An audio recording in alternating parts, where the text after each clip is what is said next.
if we've had all this sort of negative experience with faith and trust, why do we then put our faith and trust in a blind man? Why don't we?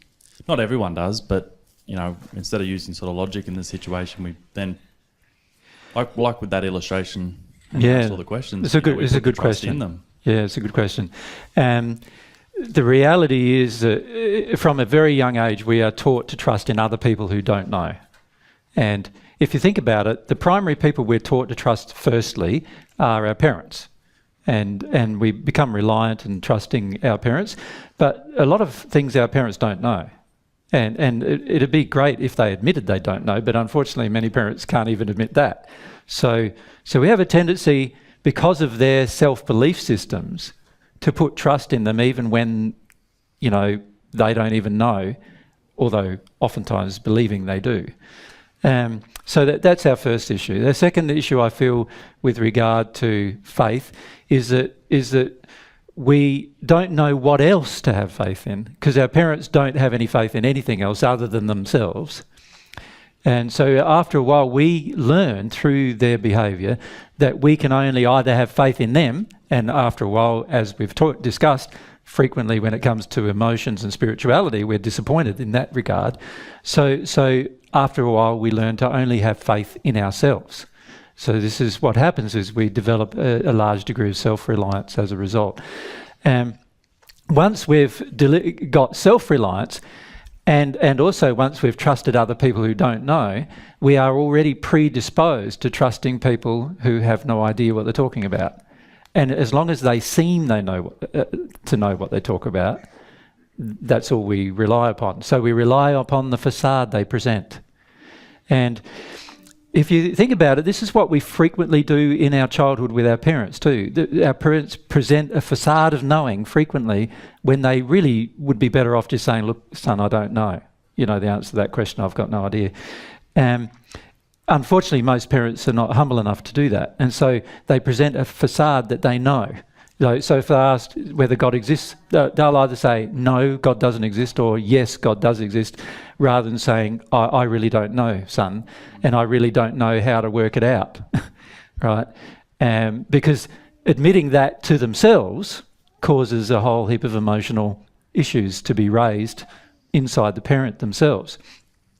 So what they do instead is present a facade to the child that they do know when they don't. And this causes us to learn to have faith in people who present a facade. So we finish up having faith in a person who seems like they know, rather than a person who actually demonstrates through their life that they know. Yep. And this is why frequently teachers on the planet have their personal lives are still a mess, but they come across positive and, upbeat and everything else, feeding the addictions as well. And so we'll put our trust in those particular teachers rather than a person who is not feeding our addictions, who's confronting us all the time and so forth. And there's many emotional reasons why actually we would do what you say. But it's true, that's exactly what we do. We put our faith in people that don't know, and we'll do that before we put our faith in people who do, even. Sometimes it's quite strange, really. We're not very logical, really. And they've found in the study of the brain, actually, David, that there are certain emotional responses that get triggered which cause our brain to have a response that's a bit like eating chocolate or other substances like that, having coffee or chocolate.